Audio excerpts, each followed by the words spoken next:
Gain education. आज की इस वीडियो में हम पढ़ेंगे क्लास 10 ज्योग्राफी का chapter number 4 which is agriculture. ये इस चैप्टर का पार्ट नंबर 3 है और इसमें हम पढ़ेंगे नॉन फूड क्रॉप्स के बारे में। ठीक है, मतलब जो ऐसी क्रॉप्स जिससे हमें फूड नहीं मिलता लेकिन अदर रॉ मटेरियल्स मिलते हैं, उसके बारे में आज हम पढ़ेंगे। तो चलिए देखते हैं। सबसे पहले यहाँ पर लिखा है रबर हमारे यहाँ पर सबसे पहले नॉन फूड क्रॉप्स दे रखी है। तो रबर एक इक्वेटोरियल क्रॉप है, मतलब इक्वेटोरियल मतलब इसको ग्रो करने के लिए स्पेशल कंडीशंस की ज़रूरत होती है।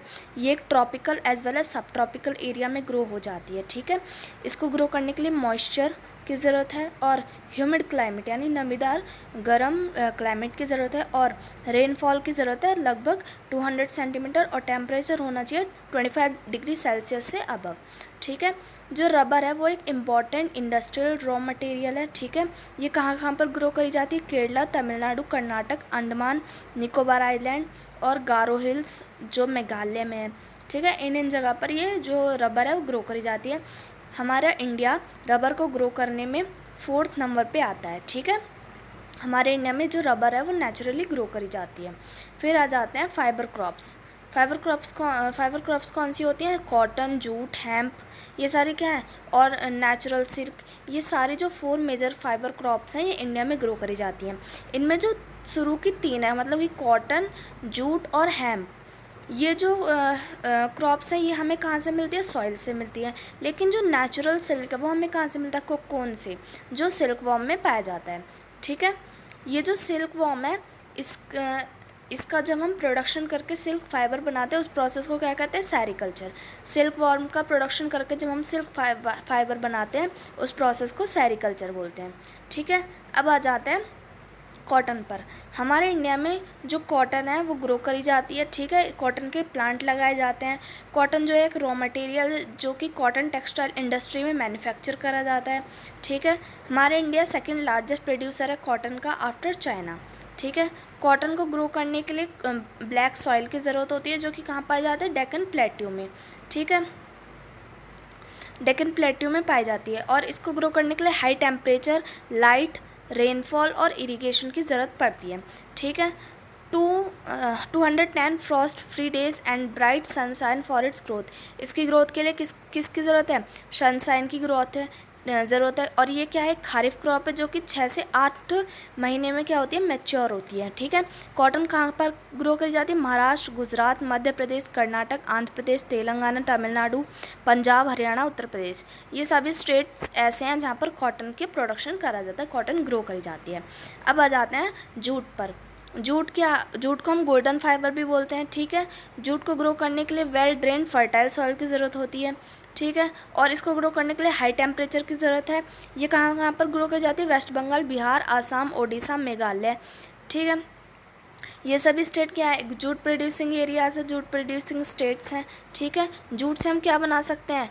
गुनी, बैग्स बना सकते हैं, मैट्स मतलब चटाई बना सकते हैं, रस्सी बना सकते हैं, यार्न, कारपेट, ये और एयर फैक्ट्स, ये सब चीज़ें हम जूट से बना सकते हैं। जूट क्या है? बहुत महंगा होता है, इसलिए ना जूट ज़्यादातर मार्केट में पाया नहीं जाता है। जूट नायलॉन और सिंथेटिक फाइबर के जितना, जो नायलॉन और सिंथेटिक फाइबर हैं ये जूट से ज़्यादा महंगे होते हैं। ठीक है, इसलिए हम जूट का ज़्यादातर इस्तेमाल करते हैं, नायलॉन और सिंथेटिक फाइबर का ज़्यादा इस्तेमाल नहीं करते हैं। अब आ जाते हैं टेक्नोलॉजिकल एंड इंस्टीट्यूशनल्स रिफॉर्म। मतलब ये जो क्रॉपिंग एरेना है ना, एग्रीकल्चर एरेना है, उसमें कौन कौन से टेक्नोलॉजिकल और इंस्टीट्यूशंस रिफॉर्म हुए हैं आज के टाइम पे वो हम देखेंगे। ये इस चैप्टर का लास्ट टॉपिक है। ठीक है, तो देखो हमने अभी देखा इस चैप्टर में कि जो इंडिया है वहाँ पे 1000 ऑफ ईयर्स से एग्रीकल्चर प्रैक्टिस करी जा रही है। ठीक है, और इसके चलते यहाँ पर बहुत सारे टेक्नो इंस्टीट्यूशनल चेंजेस भी आए हैं। ठीक है, जिसमें एग्रीकल्चर एरेना में एग्रीकल्चर के क्षेत्र में डेवलपमेंट हुआ है। ठीक है, ये डेवलपमेंट ये जो डेवलपमेंट है जिसकी वजह से इरिगेशन में बहुत ज़्यादा डेवलपमेंट हुआ है। जो इरिगेशन एक प्रैक्टिस करी जाती है एग्रीकल्चर में, उसमें भी बहुत ज़्यादा डेवलपमेंट हुआ है। ठीक है, जैसे पहले के टाइम पे क्या मानसून पर और नेचुरल फर्टिलिटी पर फार्मर्स डिपेंड रहते थे, लेकिन आज के टाइम पे ट्यूबवेल्स हैं, कैनल्स हैं, जिनकी वजह से इरिगेशन प्रैक्टिस आसानी से करी जा सकती है। ठीक है, पॉपुलेशन की ग्रोथ के चलते इरिगेशन वो एग्रीकल्चर में बहुत ज़्यादा चैलेंजेस आए हैं, ठीक है। एग्रीकल्चर क्या, 60% लोगों की लिवलीहुड है एग्रीकल्चर, ठीक है। 60% हमारे इंडिया में 60% जो लोग हैं उनकी लिवलीहुड क्या है, एग्रीकल्चर है। इसलिए इसमें बहुत ज़्यादा टेक्नो इंस्टीट्यूशनल रिफॉर्म करे गए हैं, ठीक है। देखो, collectivisations, consolidation of holding cooperation, abolition zamindari etc, ये सब क्या है, कुछ इंस्टीट्यूशनल्स रिफॉर्म है हमारे कंट्री में जो कि एग्रीकल्चर में करे गए हैं। इंडिपेंडेंस के टाइम पे क्या, लैंड रिफॉर्म भी करी गई थी, ठीक है। First 5 year plan land reform का निकाला गया था इंडिपेंडेंस के टाइम पे। Right of inheritance, right of inheritance क्या है, मतलब कि जैसे एक ज़मींदार है, उसके पास ज़मीन है और उस ज़मींदार के 4 बेटे, तो वो ज़मीन के 4 हिस्सों में बटेगी, इसको हम क्या कहेंगे, लैंड ऑफ इनहेरिटेंस कहेंगे, ठीक है। The government of India embarked upon introducing agriculture reform to improve Indian agriculture in 1960 and 1970. Government of India ने क्या 1960 से 1970 में इंडियन एग्रीकल्चर में बहुत ज़्यादा रिफॉर्म करे। ग्रीन रिवोल्यूशन है ना, ग्रीन रिवोल्यूशन हुआ, वाइट रिवोल्यूशन हुआ, ये सारे कुछ रिवोल्यूशन है जो कि एग्रीकल्चर फील्ड को बहुत ज़्यादा सपोर्ट करते हैं, बहुत ज़्यादा उसको इफ़ेक्ट करते हैं, ठीक है।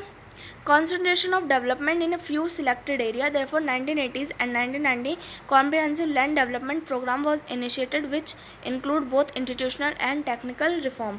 1980s और 1990s में कुछ लैंड डेवलपमेंट प्रोग्राम चलाए गए थे जिसमें इंस्टीट्यूशनल और टेक्निकल रिफॉर्म इंक्लूड है, ठीक है। और हमारे इंडिया में जो क्रॉप्स हैं उनको drought, flood, cyclone, fire, disease, establishment of ग्रामीण बैंक्स, कोऑपरेटिव सोसाइटीज़, बैंक, इन सब चीज़ों से बचाने के लिए, है ना, इन सब चीज़ों से बचाने के लिए बहुत ज़्यादा प्रोग्राम चलाए गए। बैंक जो है उन फार्मर्स को लोन देने लगी बहुत ज़्यादा कम इंटरेस्ट रेट पे, ठीक है, जिससे कि क्या फार्मर डेवलपमेंट कर सकें, ठीक है। किसान credit card, KCC, personal accident insurance scheme, PAIS, ये सारी स्कीम्स क्या गवर्नमेंट किसानों के लिए हर साल निकालती है ना, ताकि किसान क्या डेवलपमेंट करें। ये सारे प्रोग्राम रेडियो और टेलीविज़न पे चलाए जाते हैं ताकि जितने फार्मर्स हैं वो सब इन प्रोग्राम से, इन पॉलिसीज़ से इंट्रोड्यूस हों और उनको सपोर्ट प्राइस भी मिलता है, रेम्यूनरेटिव और प्रोक्योरमेंट प्राइस, ये सभी उनको मतलब क्या, जैसे कि उनकी क्रॉप को ही वो ग्रो कर रहे हैं, उस क्रॉप में कितनी लागत लग रही है, इसमें उनको कौन से प्राइस में बेचने पर प्रॉफिट हो रहा है, ये सभी क्या गवर्नमेंट जो है इसको ध्यान में रखती है ताकि किसानों के साथ कोई भी भेदभाव ना हो, उनको वो लोग डेवलपमेंट कर सकें और वो एग्रीकल्चर की फील्ड में, एग्रीकल्चर एरेना में ज़्यादा फोकस कर सकें, ठीक है। अब आ जाते हैं भूदान एंड ग्रामदान, ये एक सब टॉपिक है इस चैप्टर का। इसमें लिखा है कि जो महात्मा गांधी हैं उन्होंने विनोबा भावे को एक स्पिरिचुअल हीरो डिक्लेयर कर दिया था, ठीक है।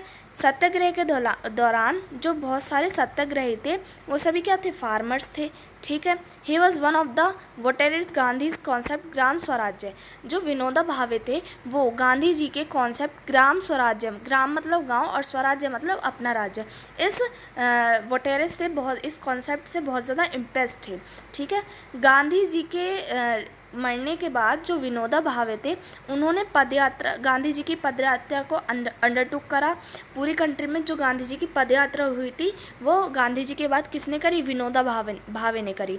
उन्होंने गांधी जी के मैसेज को पूरी कंट्री में स्प्रेड करा, ठीक है। एक दिन जब वो आंध्र प्रदेश में अपनी स्पीच डिलीवर कर रहे थे, वहीं पे एक लैंडलेस फार्मर आया जिसने कहा कि हम सरकार, मेरी ये डिमांड है कि सरकार हमें इकोनॉमिक सपोर्ट दे, ठीक है। विनोबा भावे उस टाइम पर तो कुछ नहीं बोल पाए, लेकिन बाद में उन्होंने कहा कि मैं सरकार से बात करूँगा। बाद में उन्होंने सरकार से बात करी तो वहाँ पर श्री रामचंद्र रेड्डी, है ना, श्री रामचंद्र रेड्डी एक पर्सनैलिटी थी, उनके पास क्या 18 एकड़ ज़मीन थी। तो उन्होंने कहा मैं इस 80 एकड़ ज़मीन को 18 लैंडलेस विलेजर्स को बांट दूंगा, ठीक है। इस एक्ट को क्या कहा जाता है, भूदान। जब हम अपनी ज़मीन का दान करते हैं उसको क्या कहा जाता है, भूदान, ठीक है। बाद में इंडिया में बहुत सारे लोग इस एक्ट से इंट्रोड्यूस है। कुछ ज़मींदार ऑनर्स विलेज के, उन्होंने भी अपने कुछ उन्होंने कहा कि हम अपना गांव दान करेंगे लैंडलेस फार्मर्स को। इसको क्या कहा जाता है? ग्राम दान, ठीक है।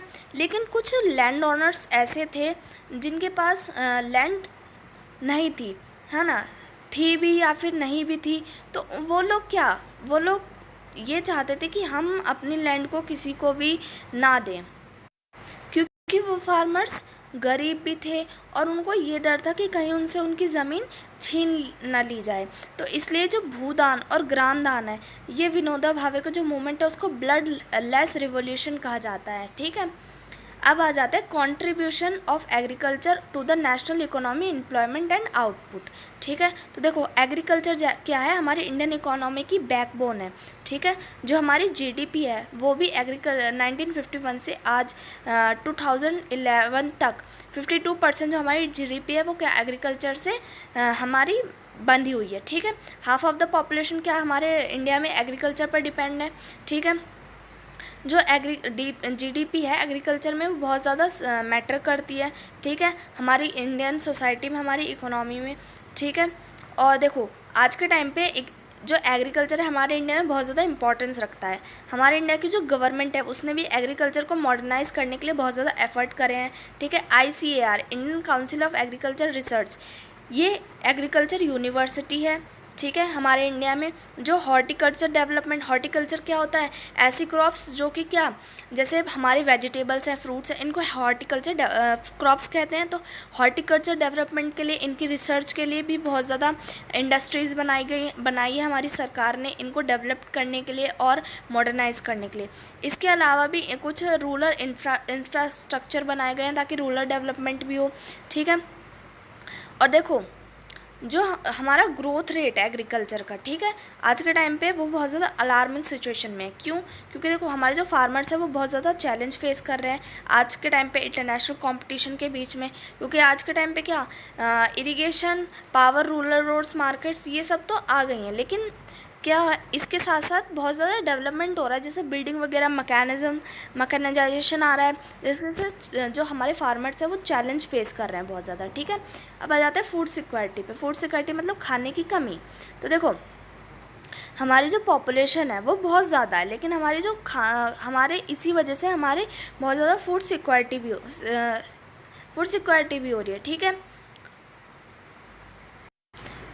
आज के टाइम पे फूड सिक्योरिटी बहुत ज़्यादा इम्पॉर्टेंट रखती है, क्योंकि देखो हम लोग, हमारे इंडिया है जो कि बहुत ज़्यादा हाई पॉपुलेटेड कंट्री है, ठीक है। वहाँ पर जब अगर हमारे पास खाने की कमी होगी तो हम क्या करेंगे? नकली सामान बेचेंगे ताकि खाने की कमी ना हो, जिसकी वजह से बहुत ज़्यादा बीमारियाँ फैलेंगी। तो इसलिए फूड सिक्योरिटी आज के टाइम पे बहुत ज़्यादा मैटर करती है, ठीक है। Number of people who do not food security in disproportionately large in some region of our country, particularly economically less developed state with high independence of poverty. The remote area of country are more prone to natural disasters and uncertain food supply. In order to ensure availability of food to all sections of society, our government carefully design a national food security system. देखो आज के time पे जहाँ पर गरीबी है वहाँ पर हमारी जो फूड है उसकी क्वालिटी भी बहुत बेकार है। मतलब लोग सस्ता सामान खरीदते तो उसकी क्वालिटी भी बहुत बेकार होती है। इसलिए जो गवर्नमेंट है उसने आज फूड सिक्योरिटी के लिए एक सिस्टम बनाया है, कुछ ऑर्गेनाइजेशंस बनाई हैं जो कि फूड सिक्योरिटी पर ध्यान देते हैं, जैसे पब्लिक डिस्ट्रीब्यूशन सिस्टम PDS, जो आज के टाइम पे राशन बढ़ता है, ठीक है, बफर स्टॉक है ना। आज के टाइम पे जो खाना सरकार की तरफ से दिया जाता है, जो राशन बढ़ता है, वो भी एक सरकार की पॉलिसी है ताकि फूड सिक्योरिटी बनी रहे हमारे कंट्री में, ठीक है। तो यहीं पर हमारा चैप्टर होता है ख़त्म। अगर आपको ये वीडियो अच्छी लगी तो वीडियो को लाइक करें और चैनल को सब्सक्राइब करें।